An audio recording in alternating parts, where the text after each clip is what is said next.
கேட்கணும் சார். மேஷராசி மிதுன லக்னம். உங்களுக்கே ஜோசியம் நல்லா வரும். லக்னாதிபதி உச்சமா இருக்கிறாரு. இப்ப சனி தசையில சுயபக்தி நடந்துகிட்டு இருக்கு. ஆமா, என்னுடைய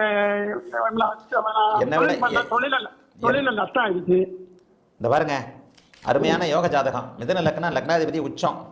குருதசை வந்து உங்களுக்கு 2024 வரைக்கும் நடந்திருக்கு. இப்போ 24க்கு அப்புறம் சனி தசை நடந்திருக்கு.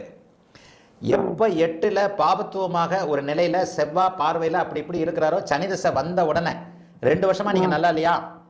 இல்ல சார், அதுக்கு தான் கேட்குறேன். 2 வருஷமாவே. அதை விட இதற்கான அமைப்புகளை 2021 ஏப்ரல்ல குருதசை செவ்வாய் பக்தியிலிருந்தே கொடுத்துருக்கோம். ஆமா சார், ஒண்ணுமே பிசினஸ்ல லாஸ். குருதசை செவ்வாய் பக்தியிலிருந்தே ஏதோ அகலக்கால வச்சிட்டீங்க.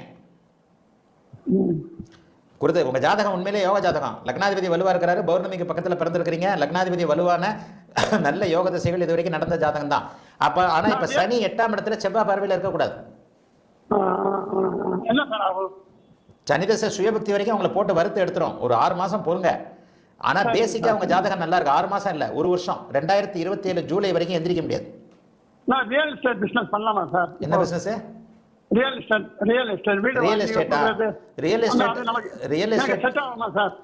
எஸ்டேட்ல நஷ்டம் வராதுங்க. ரியல் எஸ்டேட் புரோக்கர் தானே, புதன் தான் புரோக்கர். நீங்க ஒன்றும் பிளாட் போட போறது இல்லை. ஏற்கனவே பிளாட் போட்ட ஒருத்தருடைய இதை வித்து கொடுக்க போறீங்களா?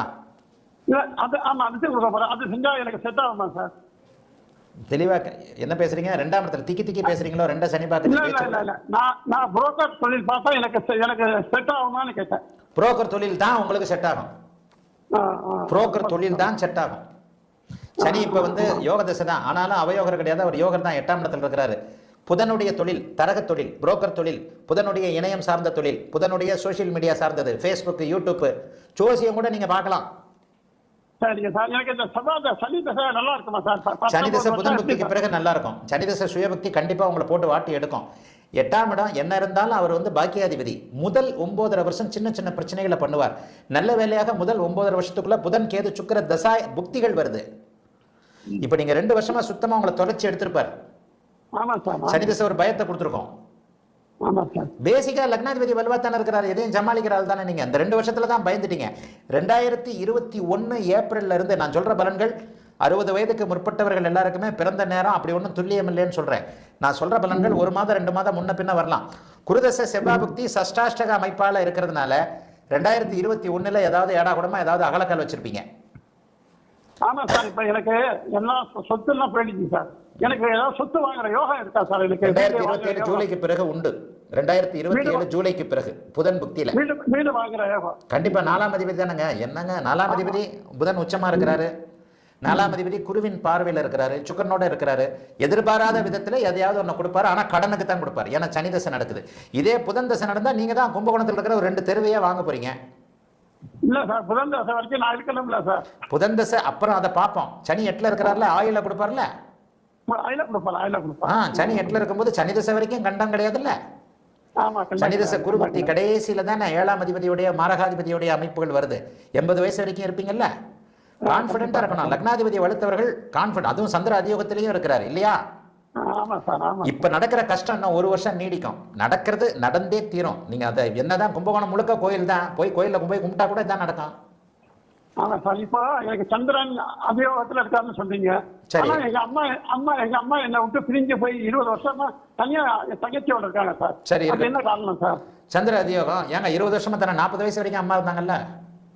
இல்ல, என் கூட இல்ல, தம்பி கூட இருந்தாங்க. என் கூட இல்ல சார். சந்திரனை செவ்வாய் பார்க்க கூடாது. செவ்வாய் பார்க்கக்கூடிய அத்தனை அமைப்புகளும் கிடும். கடகத்தை சனி பார்க்குதா? நான் எத்தனை விதிகள் சொல்றேன்.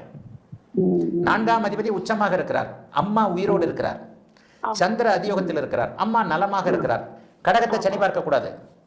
கடகம் யாரோட வீடு? சந்திரனோட வீடு இல்ல.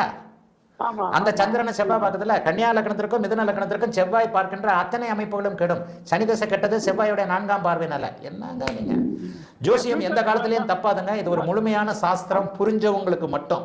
அதுவும் பார்வையோடைய பலன்களை புரிஞ்சவங்களுக்கு மட்டும். எந்த ஆதிபத்திய கிரகம் எப்படி பார்க்கிறது, எந்த இடத்திலிருந்து பார்க்கிறது. இப்ப பாருங்க, 6ஆம் அதிபதி 8ஆம் வீட்டையும் 8ஆம் அதிபதியையும் பார்க்கிறார். 6, 8 கடந்த 2 வருஷமா கடுமையா அவங்களை போட்டு பெரட்டி எடுத்துக்கிட்டு இருக்கேன். சனி தசை 3 நாள் 3 வருஷம் சுயபக்தி. 3 வருஷம் 3 நாள் தலை கீழே நின்னாலும் இந்த 1 வருஷத்துக்கு பிளாட் விற்கிறேன்னு சொல்லிட்டு பின்னாடியே போய்கிட்டு இருக்க வேண்டியதான். டீ கூட வாங்கி கொடுக்க மாட்டான் எவனும். 1 வருஷத்துக்கு இப்படித்தான் இருக்கும். சனிதசை புதன் புக்திக்கு பிறகு புதன் சுபத்தன்மையோடு சுபத்துவமாக சுக்கிரனோடு சேர்ந்து குருவின் பார்வையில் சந்திர தேவத்தில் இருக்கிறது. சனிக்கு அடங்கி தான் வேலை செய்வார். உங்க ஜாதகத்துல புதன் தசை மட்டும் வந்திருந்ததுன்னா நீங்க கும்பகோணத்துல 4 தெருவை வாங்கியிருப்பீங்க விலைக்கு. ஆனா என்ன நடக்குமோ அதுதான். 80 வயசுக்கு பிறகு வரக்கூடிய புதன் தசைலாம் பெருசா வேலை செய்யாது. இந்த அமைப்புல சனி தசை புதன் பக்தி முடிட்ட 1 வருஷம் கழிச்சு உண்மையிலேயே கொஞ்சம் நல்லா இருப்பீங்க. ஆனாலும் ஜாதகம் நல்ல வலுவான ஜாதகம். உங்களுக்கே ஜோசியம் புரியுது பாருங்க. நல்லா தான் இருக்குது. ஆனா ஏன் எங்க அம்மா இல்லை? உங்க அம்மா உங்க கூட தான் இல்லை. உங்க அம்மா ஆனா இருக்கிறாங்க. ஏன் உங்க கூட இல்லை? கடகத்தை சனி பார்க்கிறார், பாபத்துவ சனி பார்க்கிறார், சந்திரனை பாபத்துவமான 6ஆம் அதிபதி பார்க்கிறார். இதுதாங்க பாயிண்ட். வாழ்த்துக்கள், நல்லா இருப்பீங்க. அழைத்ததற்கு